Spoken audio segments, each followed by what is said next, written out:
C'est parti pour la tant attendue correction du défi du mois d'octobre 2025. Je vous en rappelle l'énoncé. Linda Rose est une élève de terminale générale, spécialité mathématiques. Lors d'un exercice sur le raisonnement par récurrence, elle doit montrer l'hérédité de la proposition suivante. Pour tout entier naturel n, il existe un entier q tel que 1 plus 8 puissance n est égal à 7 fois q. Pour y arriver, elle écrit ceci. 8 facteur de 1 plus 8 puissance n est égal à 8 fois 7 fois q.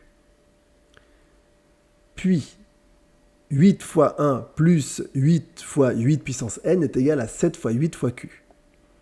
Puis ensuite, 7 plus 1 plus 8 puissance n plus 1 est égal à 7 fois 8 fois q.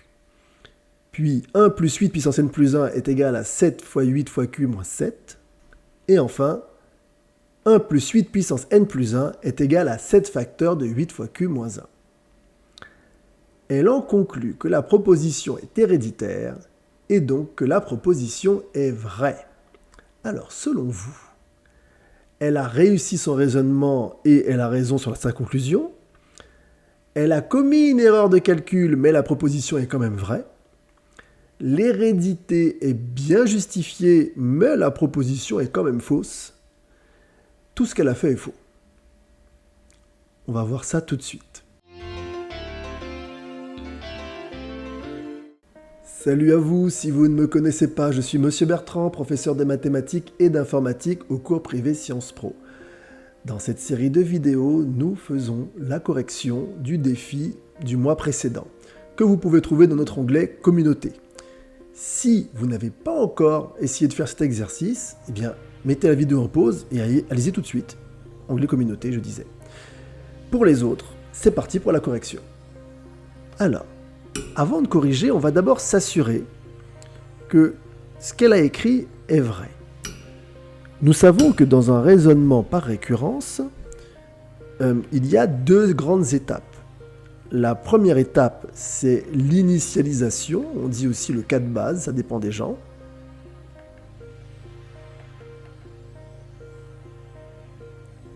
Et puis, vous avez une deuxième étape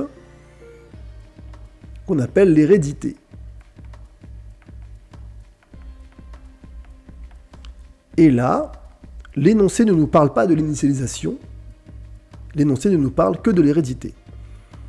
Et nous savons que si nous avons une proposition P qui dépend d'un paramètre n entier, forcément un entier naturel n, eh bien le travail de l'hérédité est de montrer que si P de n est vrai, alors forcément P de n plus 1 est vrai également. Donc, si notre proposition est qu'il existe un entier naturel n, si notre proposition est que pour tout entier naturel n, il existe un entier q tel que 1 plus 8 puissance n égale 7 fois q, donc notre proposition P est telle que, donc P puissance n, c'est il existe un entier q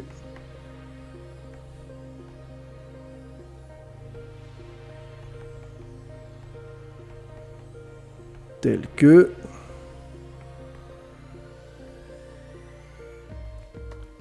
« 1 plus 8 puissance n est égal à 7 fois q ». Voilà. Et donc, P puissance n plus 1,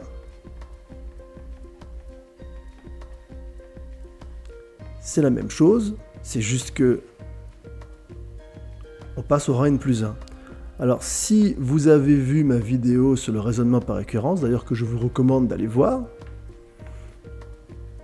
si vous n'avez pas vu, vous comprendrez pourquoi est-ce que je commence par faire ça. D'accord ? Je commence d'abord par bien établir P de n et P de n plus 1. Une fois qu'on a fait ça, eh bien, on sait que on veut arriver à ce résultat. Il existe un entier q tel que 1 plus 8 puissance n plus 1 égale 7 fois q. Et donc, c'est ce qu'elle essaye de faire, Linda Rose. Alors, on y va en partant de P de n, donc en partant du fait que 1 plus 8 puissance n égale 7 fois q.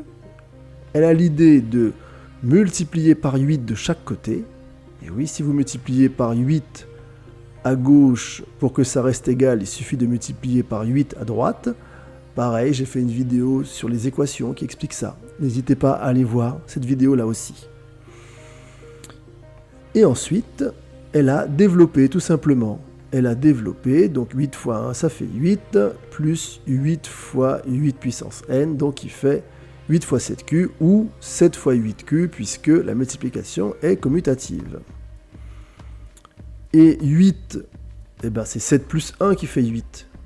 Donc elle écrit 7 plus 1, et 8 fois 8 puissance n, ben ça fait par définition 8 puissance n plus 1. Hein, je rappelle la formule, a exposant m fois a exposant p, ça fait a exposant m plus p. Et on sait que a exposant 1, ça fait a. Donc, sachant cela, 8 puissance 1, ici, c'est 8. Et 8 puissance 1 fois 8 puissance n, donc ça fait 8 puissance 1 plus n ou n plus 1, c'est pareil. L'addition ici est commutative. Donc, alors, ce qui manque ici, évidemment, ce sont les symboles d'implication ou d'équivalence. Pour le coup, ici, ça marcherait aussi. Mais je ne suis pas fan pour qu'au lycée, vous les utilisiez, vous ne maîtrisez pas suffisamment. Mais bon, ça dépend des élèves, mais je préfère ne rien mettre pour les élèves en général. C'est plutôt en études supérieures qu'on leur explique vraiment comment ça fonctionne. Trop souvent, j'ai vu des élèves utiliser ces symboles comme raccourcis ou comme, comment dire, comme une simple abréviation. Voilà. En tout cas, on retire 7 à gauche et on retire 7 à droite. Donc si on retire 7 des deux côtés, ça donne ça.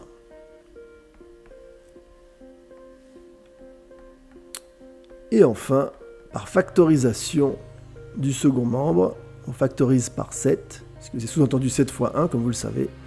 Ça fait donc 7 facteurs de 8q moins 1. Donc, son hérédité est correcte parce qu'on pourrait poser tout simplement que 1 plus 8 puissance n plus 1, ça fait 7 fois, donc q majuscule ici, qui serait le résultat de 8q moins 1. Maintenant, la proposition est bien héréditaire. Mais, je l'ai dit au début, on n'a pas parlé de l'initialisation. Ben, sans initialisation, on ne peut pas savoir si elle est vraie ou fausse, tout simplement. Ici, il faut essayer de faire l'initialisation. Et là, dans cet énoncé, eh bien, la proposition ne s'initialise jamais. Ça veut dire qu'elle est fausse, cette propriété. C'est pas parce que l'hérédité est vraie que la propriété est vraie. D'accord? Donc retenez ça. Ici, on ne peut pas initialiser cette propriété. Donc l'hérédité est vraie. L'hérédité est bien faite. Alors je vais mettre les OK. Mais la proposition est fausse.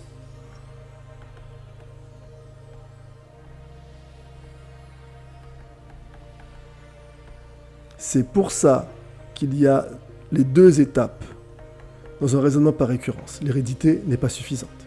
Vous pouvez avoir une hérédité qui fonctionne comme ici, et une proposition fausse quand même. D'accord? Donc vous pouvez essayer de l'initialiser, hein, peu importe la valeur de n, ça ne marchera pas. Hein. D'accord? Hein, vous pouvez prendre n égale 0, n égale 1, n égale 2, n égale 3, n égale ce que vous voulez, ça ne fonctionnera pas. D'accord? 1 plus 8n n'est jamais égal à 7 fois q si n et q sont des entiers, je précise, hein, si n et q sont des entiers. Si n et q sont des nombres réels, c'est une autre histoire. Et si n et q sont des entiers, ça ne marche pas.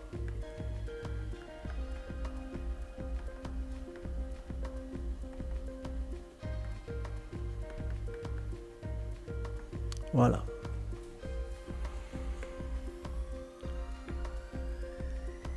Alors, Pour démontrer que ça ne s'initialise jamais, maintenant, si on veut une démonstration, ça va demander ici des connaissances qui sont utilisées en maths experte.